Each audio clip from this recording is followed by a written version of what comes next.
Pape Djibril comme yaa fekkee. waaw ni ko Abba waxee rek et puis may rafetlu clairvoyance am di wax ne Abba a été un excellent député. qui maîtrisait ses dossiers, qui travaillait énormément. En commission comme en plénière. da ngay xam ne il était à sa place. donc may def témoignage boobu parce que man ak moom ñoo bokkoon 14e législature bi. li mu ci wax rek moom moo ci nekk je pense que ne ni ñu war a réinventer. le marathon budgétaire noonu la bari loo xamante ni war nañ ko defaat pour accompagner députés yi. pour ñu mën a def seen liggéey correctement. contrairement à ce que les gens pensent le député sénégalais je pense que ne lu bari war nañ ko wutalaat ci taxawaay ci accompagnement ba nga xamante ni dina mën a def correctement son travail am na lu bari loo xamante ni des na ci maintenant c'est vrai que ne réew mi ñu nekk c'est très compliqué pour nga porter yenn débat yi mais boo demee bu biir assemblée nationale nekk député man toogoon naa nekk observateur di apprécier les députés dem naa assemblée nationale nekk député le regard a changé ça a beaucoup évolué contrairement ak perception bi ngay am de loin ak boo demee ba nekk ci biir di nga gis importance su taxawaay bi impact bi mën a am valeur ajoutée bi mën a am mais après da ngay gis ne am na l'administration parlementaire am na liggéey bu bari boo xamante ni des na pour mën a accompagner député pour mu def effectivement son travail donc loolu mooy la remarque bi nga xam dama ci d'accord dama ci nekk en phase ak Abba effectivement c'était un moment important où il fallait adresser certaines questions d'actualité lu ci mel ni ndax période am la lu ci mel ni mbay mi lu ci mel ni énergie bi nga xamante ni sonal na nit ñi lu ci mel ni front social bi parce que effectivement wax naa ko premier ministre tey li ngay am ci ay yóbbante kenn xamul ni mu toll ci biir émission bi nii rek li ma am ci ay yóbbante kenn xamul ni mu toll moment bii may wax ak yow man mi nga xamante ni aussi j'ai la chance nekk député boo xamante ni aussi je parcours le pays fu nekk ma fay dem li ngay am ci ay yóbbante doo xam nan la toll mënoon naa ci listé tey loo xamante ni du jeex am na yu ma ci interpellé tey donc le front social surtout ñoom depuis bi ñëwee au pouvoir ba tey bi ma ciy jël à titre d'exemple nga xam dama ko évoqué tey devant le premier ministre mooy les travailleurs de l'hôtel Radisson Diamniadio ça fait plus de 70 jours ñoo ngi foofu ñu ne way contrat bi ñu amoon ak Turquie la ma ne leen mais Macky Sall moo signé woon contrat bi ak Turquie mais tant qu'il était là Turquie ñoo ngi doon respecter la dignité de ces travailleurs mais bi mu fi jógee Turquie yéen xaw ma Ousmane xam nga Ousmane bi mu demee Turquie moom dafa jébbal boppam Erdogan xam naa loolu moo tax Erdogan di def lu ko neex mais en réalité ñoom bi ñu ñëwee on s'est rendu compte que ils ont du mal à négocier à mémoire égale man jafe-jafe boobu la ñu am parce que dem toog ci Erdogan c'est pas un enfant de cœur doo dem ci kanamam toog naan kaan maa ngi lay demander avec beaucoup d'insistance pour nga accompagner dimbali ma Erdogan amul sentiment ci li muy yore réewam amul état d'âme gis nga la preuve ñi ko fa doon jéem a coup d'état boo demee tey am na benn cimetière bu mu leen wutal tuddee ko cimetière des traîtres nga xam ñoom ñëpp ils ont été littéralement daanaka exécutés donc li ma bëgg a wax foofu mooy y a des questions yoo xamante ni effectivement waroon nañ ko def maintenant c'est là aussi où je comprends parfaitement ceux qui ont boycotté et que je respecte leur position. Maintenant, dans l'opposition, effectivement, il faut une division du travail. Voilà. Mais je comprends parfaitement parce que moment bii mu ñëw nii moom comme un cheveu dans la soupe wax na ko léegi dañu pare commission yi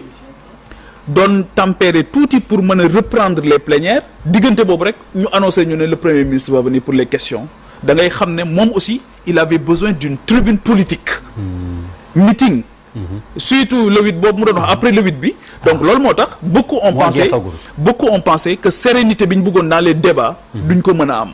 te effectivement Assemblée nationale pour man dafa war a dellu ci sérénité boobu gis nga DER pour man fonk doomu aadama xam nga lan moo ci jiitu mën ko déglu ñun on a du mal pour ñu dégloonte da ngay wax ñu lay yuuxu da ngay wax ñu lay saaga da ngay wax ñuy et puis je constate même autre chose tu es dans l'opposition da ngay évoquer sax jafe-jafe sénégalais yi ñuy reetaan tey dama ne ci hôtel Radisson am na ci ñoo xamante ni bi ñu amee jafe-jafe avec les Turcs am na ci ñaari soxna yoo xamante ni stress boobu jàpp na leen ba ñu def ci ay fausses couches mais bi nga ko waxee dafay mel ni yow waxoo lu dramatique et man loolu ça me révulse en réalité jàpp naa ne il faut que ñu gis nga Afrique te loolu feebar bu métti bu ñu dal la te dafa mel ni yàgg na fi nag ndax Afrique rek ngay ñëw gis nit daan jaay nit ci seetu jaay frère am ci seetu pour man il faut que ñu changer relation yi nga xamante ni moom la ñu am avec la dignité humaine placer waat doomu aadama au cœur de nos préoccupations te fonk doomu aadama bokk na ci suy wax nga koy déglu et man dinaa defaat sax digression foofu mooy comme paquetage bi xew dans les prisons pour man paquetage réew mi suñu mënee seetaan ay autorité di gëm seen bët ci paquetage mooy lu bari des na ci sunu iman lu bari des na ci sunu dignité il faut que yéen ngeen wax ngeen expliquer sax xam naa di ngeen jël benn jour émission def sur la surpopulation carcérale ngeen expliquer lan mooy paquetage ba sénégalais yi xam mooy lan ngeen indi fii des ex-détenus ñu témoigner lan mooy paquetage moment bii tëdd nañ xam nga mais ñi ñu paqueté am na ci ñoo xam dañuy jonkan am na ci ñoo xam dañuy taxaw am na ñoo xam dañ leen di teglante nii ba fajar mais sëñ bi loolu c'est pas possible dans un pays loolu dignité humaine danga même ki nga xamante ni dafa nekk dans les liens de la détention il faut que nga respecter sa dignité waxuma la nag ñuy dund donc il y a des questions effectivement yoo xamante ni mënuñu ko woon a ñàkk aborder loolu moo tax man personnellement j'ai pris ma responsabilité d'aller faire face voilà. loolu dinañ ñëwaat ci boycott bi ah. oui boycott bi mais justement Pape Djibril pour terminer ak yow foofu en attendant de faire le tour li ñu noté ci fausse note ñenn ñi jàpp nañ kaddu yi nga xam ni ñagas na wala tegginuwul yoo xam ni sa diggante la mujj am ak premier ministre ak moo boo xam ne man sax bëgguma ci dellu si boo xam ni jip na fa loolu tamit comment tu l'expliques. xam nga xam nga tudd naa fi léegi soxna yooyu nga xam dañoo def fausse couche am na ci xale boo xamante ni foofu la nekkoon ci biir crise bi nii ci la faatu mën naa wax keroog dem dama hôpital Dalal Jàmm keroog urgence yi dañu grève urgence imaginez urgence bu grève ku ñëw ñu ne la dellul kooku bu ñu déggee baat boobu dañ naan c'est trop faible même par rapport ak ñoom situation bi ñuy dund